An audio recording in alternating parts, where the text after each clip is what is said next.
सार्थ श्रीमद दासबोध. दशक पहिला. स्तवनाचा. हा समास प्रस्तावनारूप आहे.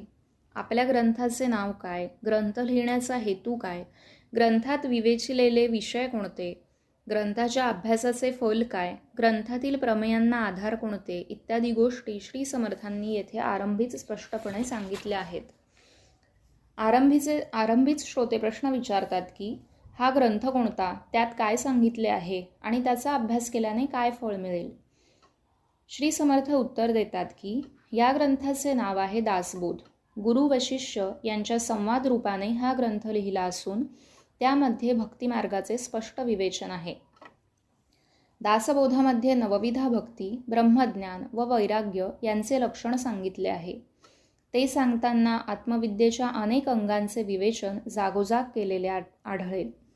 भक्तीच्या मार्गाने जाणाऱ्यास ईश्वराचे दर्शन हमखास घडते असा या ग्रंथाचा स्पष्ट अभिप्राय आहे. उत्कृष्ट भक्ती कोणती, ज्यास अज्ञानाचा स्पर्श नाही असे शुद्ध ज्ञान कोणते, आत्मस्थिती कशी असते याचा निर्णय येथे केला आहे.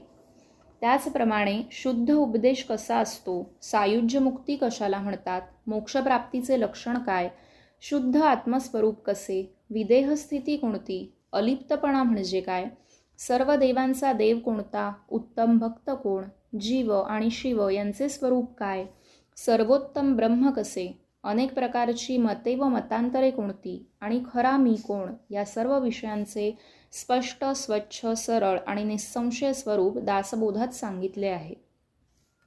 वर सांगितलेल्या विषयांबरोबरच उपासनेचे मुख्य लक्षण, नाना प्रकारच्या काव्यांची लक्षणे, नाना प्रकारच्या चतुरपणाची लक्षणे, शिवाय मायेच्या उत्पत्तीचे लक्षण, पंचमहाभूतांची लक्षणे आणि या सृष्टीचा कर्ता कोण व त्याचे लक्षण कोणते, या सर्वांचे निस्संदिग्ध वर्णन दासबोधामध्ये केले आहे. अनेक विकल्पांचे व भ्रमांचे म्हणजे चुकीच्या समजुतीचे निवारण येथे केले आहे. अनेक संशय छेदून टाकले आहेत. त्याचप्रमाणे अनेक आक्षेपांना व प्रश्नांना समाधानकारक उत्तरे दिली आहेत. अशा पद्धतीचे अनेक विषयांचे विवेचन दासबोधात आले आहे. ग्रंथाच्या अंतरंगामध्ये सांगितलेले सगळेच्या सगळेच येथे सुरुवातीस सांगणे शक्य नाही. सबंध दासबोध 20 दशकात विभागला असून प्रत्येक दशकात 10 समास आहेत. प्रत्येक दशकाचा विषय त्या त्या दशकात सांगितला असल्याने सगळा दासबोध स्पष्ट करून मांडला गेला आहे. दासबोधातील विषय विवेचनास अनेक ग्रंथांचे आधार घेतले आहे. त्यामध्ये उपनिषदे, ब्रह्मसूत्रे आणि वेद हे आधार महत्त्वाचे आहेत. परंतु या शास्त्रप्रचितीबरोबर प्रामुख्याने आत्मप्रचितीचाच म्हणजे स्वानुभवाचाच खरा आधार घेतला आहे.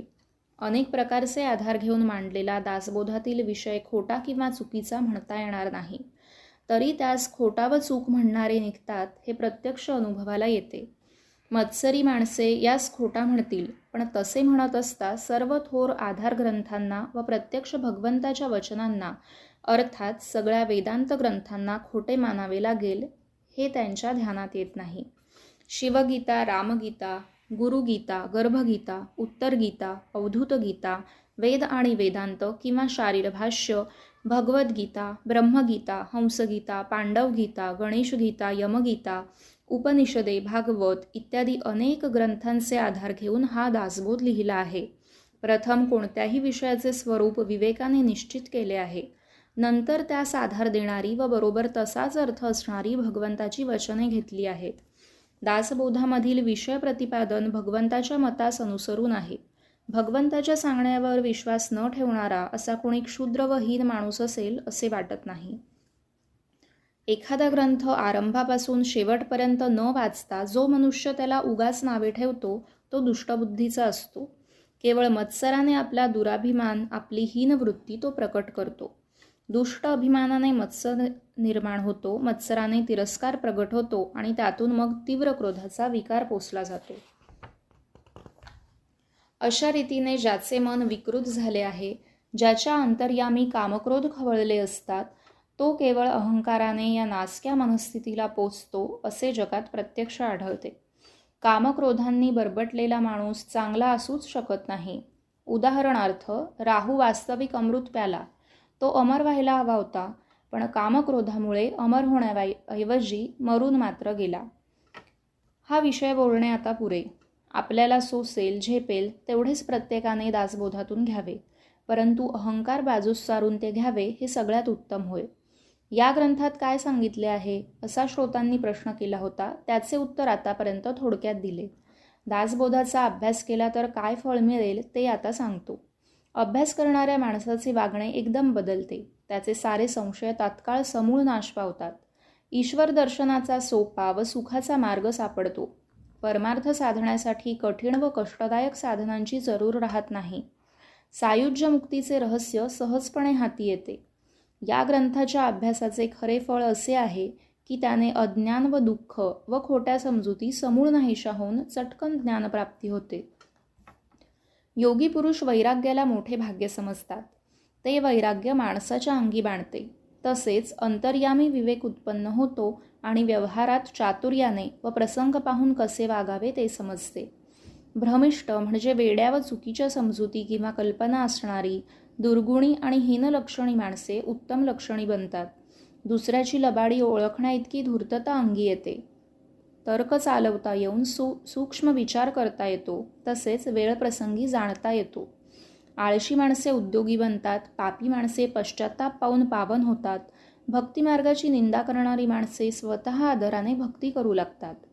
प्रपंची गुंतलेल्या स्वार्थी माणसांना ईश्वर दर्शनाची इच्छा उत्पन्न होते. बेशिस्त माणसे व्यवस्थित वागू लागतात. नास्तिक माणसे भक्तिमार्गाने चालून मोक्षापर्यंत पोचतात. अभ्यासी माणसाचे अनेक दोष नष्ट होतात. अपवित्र माणसे पवित्र होतात. माणसाला उत्तम गती लाभते. मी देहच आहे या घट्ट समजुतीने वागणाऱ्याला जीवनात अनेक कठीण प्रसंग येतात. दासबोधाच्या अभ्यासाने ते सगळे टळतात. तसेच नाना प्रकारच्या संशयांनी निर्माण होणारे भ्रम नाहीसे होतात. संसारातील दुःखाचे व निराशेचे अनेक प्रसंग लोपतात. दासबोधाच्या अभ्यासाचे हे फळ आहे. त्याने जीवाची अवनती थांबते. माणसाच्या मनाला खरी विश्रांती व समाधान मिळते. वर सांगितलेले सगळे खरे आहे, परंतु अभ्यास करणाऱ्याची मनोवृत्ती जशी असेल तसे फळ त्याला मिळेल. मत्सर वृत्ती व दोषदृष्टी ठेवून ग्रंथ वाचणाऱ्याला तसेच फळ मिळेल हे सांगणे नको. समास पहिला समाप्त. जय जय रघुवीर समर्थ.